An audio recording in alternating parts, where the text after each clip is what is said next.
तो यूपी की सियासत में लगातार एक दूसरे पर वार पलटवार का सिलसिला जारी है। परिवारवाद इसी में से एक ऐसा विषय है जो लंबे समय से भारतीय राजनीति का हिस्सा रहा है और इस पर बहस तो होती रहती है, लेकिन कोई भी सियासी पार्टी इससे किनारा नहीं कर पाती है क्योंकि हर किसी को वोट बैंक की चिंता होती है। मगर आरोप प्रत्यारोप का दौर, तीखे वॉर इस विषय पर जरूर सुनाई देते हैं। योगी आदित्यनाथ ने परिवारवाद पर समाजवाद को घेरा तो अखिलेश यादव ने इस पर पलटवार कर दिया। तो केवल अपने आप तक सीमित हैं, उनके लिए प्रदेश परिवार नहीं है। समाजवादी पार्टी कोई एक परिवार की पार्टी नहीं है।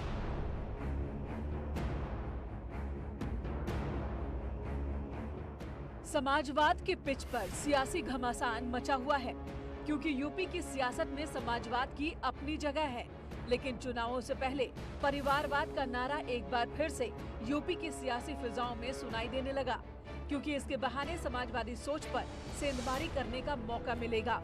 और ऐसे में योगी आदित्यनाथ ने समाजवाद के दुखती रग पर हाथ रख दिया, जिस पर सियासी लड़ाई एक बार फिर शुरू हो चुकी है। वे तो केवल अपने आप तक सीमित हैं, उनके लिए प्रदेश परिवार नहीं है। उनके लिए अपना और अपना परिवार ही प्रदेश है, उससे बाहर सोच ही नहीं है। समाजवादी पार्टी कोई एक परिवार की पार्टी नहीं है। ये बीजेपी के लोग कहते हैं कि परिवारवाद है। हम उन्हें कहना चाहते हैं, सबसे ज्यादा परिवारवाद अगर कहीं है तो भारतीय जनता पार्टी में है। वैसे ये पहली बार नहीं जब परिवारवाद पर सियासी संग्राम किसी चुनाव में छिड़ा हो। वैसे जहां क्षेत्रीय दलों का बोलबाला है, वहां सियासी दलों के साथ परिवारवाद का नाता जुड़ा है। ऐसा भी नहीं है कि राष्ट्रीय पार्टियों से जुड़े नेताओं ने परिवारवाद से तौबा कर लिया, बल्कि भारत की सियासत से नाता रखने वाले नेताओं के बेटे भी अपनी विरासत को संभालते दिखाई देते हैं।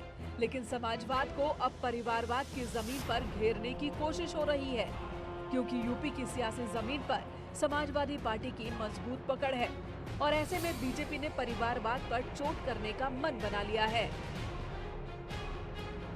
वे तो केवल अपने आप तक सीमित हैं, उनके लिए प्रदेश परिवार नहीं है।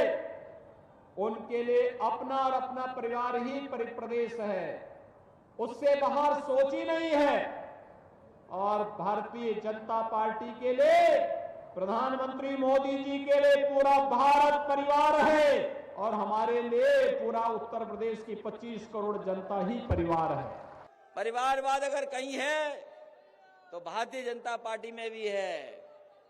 वो अपने यहाँ नहीं बोल रहे हैं, हमारा परिवार एक ही है और वो है कि हम सब समाजवादी हैं। हम सब समाजवादी हैं। यूपी में अगले साल विधानसभा चुनाव होने हैं। ऐसे में सियासी दलों का एक दूसरे पर वार पलटवार का दौर जारी है, लेकिन भारतीय राजनीति में परिवारवाद ऐसा मुद्दा है जिस पर अक्सर सियासी बहस होती है। अब जब समाजवाद के परिवारवाद का प्रचार हो रहा है तो इसका जवाब देना अखिलेश के लिए चुनौती होगी। इसलिए सवाल है कि क्या बीजेपी के परिवारवाद के आरोपों से समाजवादी पार्टी खुद को बचा पाएगी और लोगों को अपने पक्ष में खड़ा कर पाएगी। वैसे एक सोच ये भी है कि हर किसी को परिवार चाहिए, लेकिन सार्वजनिक जीवन में परिवार से नाता नहीं चाहिए। Bureau report, network 18। और अखिलेश यादव ने मुजफ्फरनगर में एसपी के कश्यप महासम्मेलन को संबोधित किया। इस मौके पर अखिलेश यादव ने बीजेपी और योगी सरकार पर जमकर निशाना साधा। एनएचआरसी के आंकड़े का हवाला देते हुए उन्होंने आरोप लगाया कि सबसे ज्यादा कस्टोडियल डेथ यूपी में हो रही है। अखिलेश ने कहा कि सरकार की ठोको नीति के चलते ही फर्रुखाबाद जेल में अपराधियों और पुलिस में मारपीट हुई। अखिलेश यादव ने पार्टी के परिवारवाद के आरोपों को भी यहां पर खारिज किया।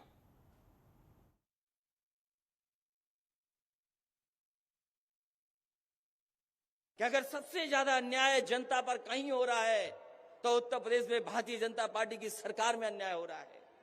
सबसे ज्यादा कस्टोडियल डेथ अगर कहीं हुई है तो उत्तर प्रदेश में हुई है, यही भारतीय जनता पार्टी की सरकार में। आप ठोको नीति चला रहे हो, आप जिसको चाहो उसको ठोक दे रहे हो। कभी सोचा है उसका असर क्या हुआ? अभी हाल ही में फर्रुखाबाद में आपके जेलर पिट गए, आपके डिप्टी जेलर पिट गए, 30 से ज्यादा लोगों घायल हो गए, क्योंकि वहां पर जेल में यही नहीं पता था, अपराधियों को, पुलिस को यही नहीं पता था किसको ठोकें। पुलिस जेल के अंदर कैदियों को ठोक रही थी और कैदी पुलिस को ठोक रहे थे।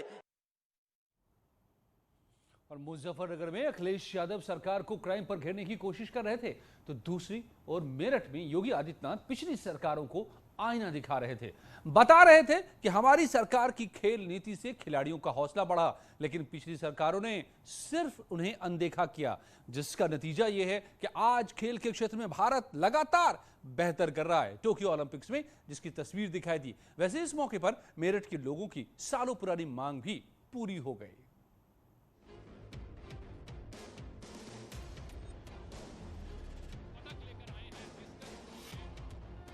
टोक्यो ओलंपिक खेलों में नाम रोशन करने वाले खिलाड़ियों को योगी सरकार ने मेरठ की धरती में आकर स्वागत किया। तस्वीरों में देख सकते हैं कि मंच पर खिलाड़ियों के साथ योगी आदित्यनाथ नजर आ रहे हैं।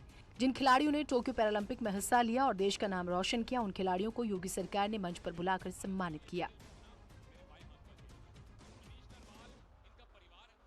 इस मौके पर योगी आदित्यनाथ ने पिछली सरकारों को घेरने का मौका नहीं छोड़ा। उन्होंने आरोप लगाया है कि पिछली सरकारों ने खिलाड़ियों के लिए कुछ नहीं किया, जबकि हमारी सरकार ने खेलों को बढ़ावा देने के लिए खिलाड़ियों की हर संभव मदद की।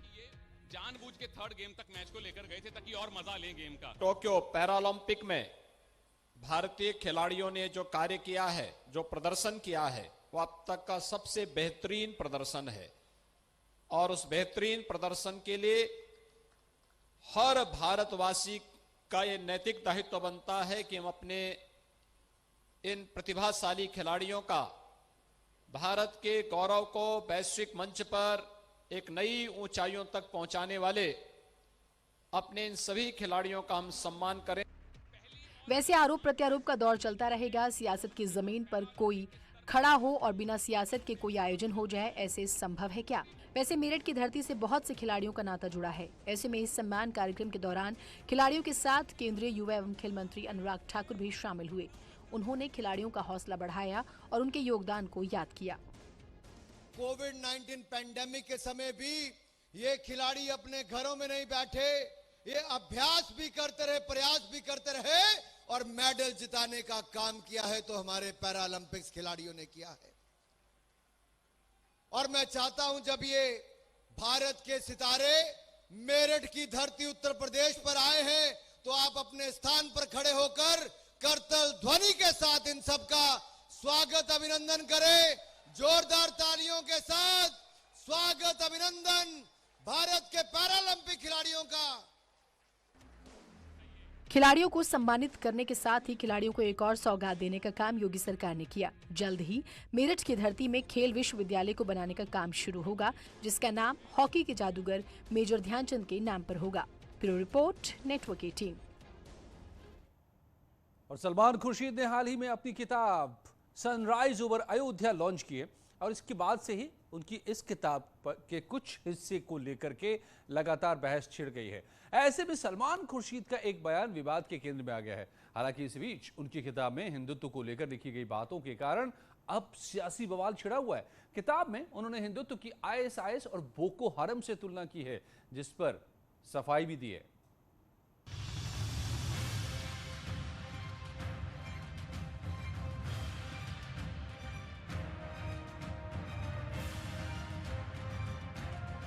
Sunrise over Ayodhya, nationhood in our times. Salman Khurshid की इस किताब पर सियासी बवाल खड़ा हो गया।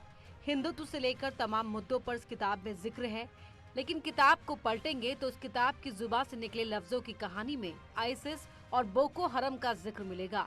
इस पर न्यूज 18 की मैनेजिंग एडिटर अमीश देवगर ने सलमान खुर्शीद से सवाल किए। आप कह रहे हैं हिंदुत्व उदार है, तो हिंदुत्व की उदारता का क्या मतलब है? हिंदुत्व की उदारता का मतलब है कि कश्मीर में हिंदू अलग, कश्मीर से हिंदू बाहर हो जाए। हिंदुत्व की उदारता का ये मतलब निकाला जाए? सुनिए, कोई नहीं कह रहा, कोई नहीं कह रहा। तो आप कह रहे होंगे कि हिंदू बाहर हो जाए कश्मीर से। हो गया, हम कह रहे हैं कि नहीं हो। अटल अरे हो गए तो हो गए, हम क्या करें। लेकिन अटल बिहारी जी ने कहा था इंसानियत, जमहूरियत कहा था और कश्मीरियत। हम उसमें बिलीव करते हैं। किताब से निकली बात जब जुबान पर सफाई के नाम पर आई तो एक बार फिर विवाद को जन्म दे गई। सलमान खुर्शीद ने अपनी किताब में लिखे लफ्जों का बचाव करना शुरू किया, लेकिन कश्मीरी पंडितों के नाम पर जब सवाल हुआ तो फिर नए विवाद में घिर गए। मैंने तो वो किताब का पन्ना मेरे पास है जो द सैफरन स्काई, जिसके अंदर आपने बोको हरम और ISIS का जिक्र किया है। लेकिन बोको हरम और ISIS जो करता है, वो जिस तरह से कत्लेआम करते हैं, जिस तरह से नरसंहार करते हैं, ऐसा नरसंहार हिंदुत्व की किस विचारधारा ने दुनिया भर में किया है? देश की तो बात छोड़िए, दुनिया भर में किया है। मैं आपसे जरूर जानना चाहूंगा। और कुछ ही पलों में गेम्स ऑफ गद्दी में सियासत की और भी खबरें।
ये टचअप की जरूरत नहीं है।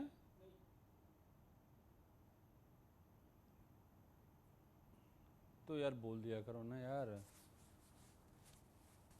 मुझे तो ऐसा लग रहा है कि बहुत ही डल टाइप से दिख रहा है मुझे यहाँ पर, अगर ये PGM सही है तो। चलो हाँ, कहाँ है मेकअप? है ही नहीं, एकदम बिल्कुल गायब है मेकअप। कैम 3 कहाँ पर है? तो कैम 2 में क्या बोलेंगे हम? यूपी नहीं, यूपी वॉक करते कुछ बोलना पड़ेगा ना दोस्त। तो अच्छा ओके। और यूपी में 2022 की सत्ता की लड़ाई जारी है। इस बीच गोरखपुर सियासत का सेंटर बनता नजर आ रहा है। सियासी दलों ने योगी आदित्यनाथ के गढ़ से हुंकार भरने की शुरुआत कर दी है। पहले प्रियंका गांधी ने गोरखपुर में रैली कर सियासी संदेश देने की कोशिश की, तो अब समाजवादी पार्टी ने विजय रथ यात्रा के जरिए योगी आदित्यनाथ के गढ़ से सरकार को घेरने की तैयारी की है। इन रैलियों और रथ यात्रा के जरिए सियासी दल पूर्वांचल के समीकरण को साधने की कोशिश कर रहे हैं, लेकिन बीजेपी को भरोसा है कि सबका साथ सबके विकास का जो फॉर्मूला उसने तय किया है, उसी फॉर्मूले से बीजेपी को एक बार फिर से सरकार बनाने का मौका जरूर मिलेगा।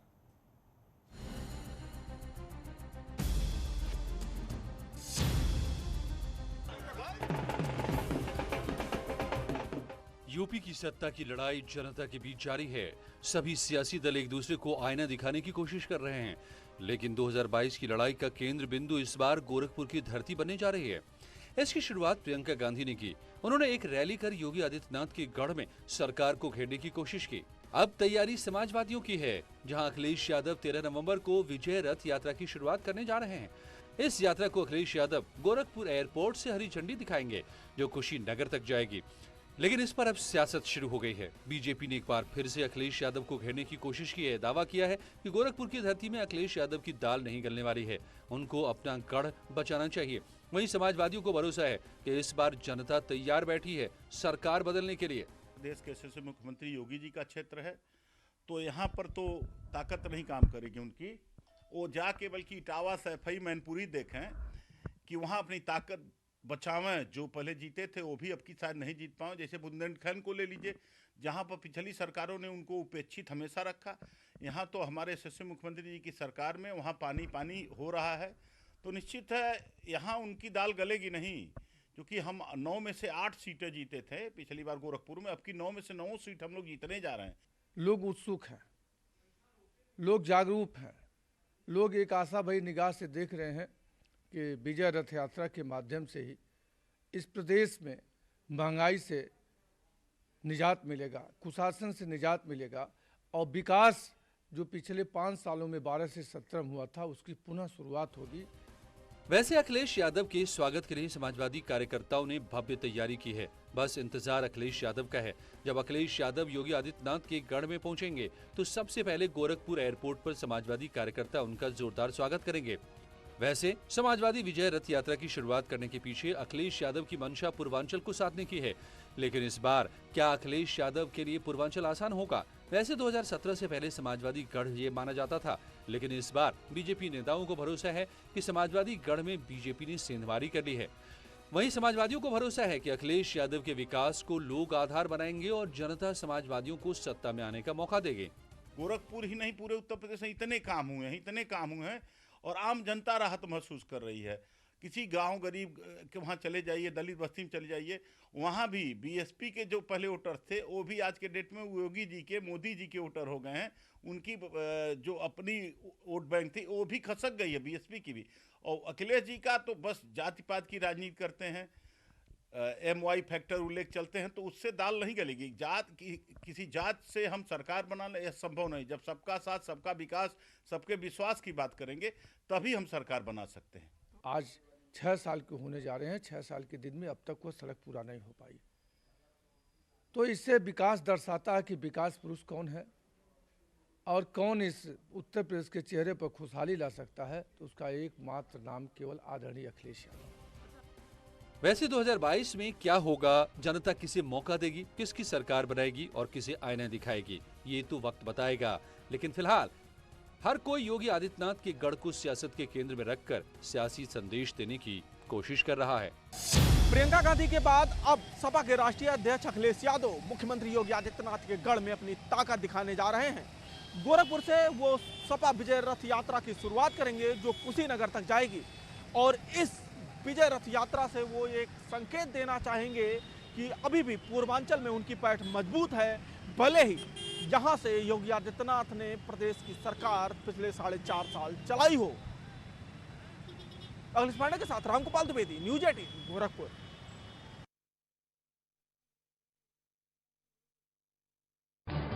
इस न्यूज हेड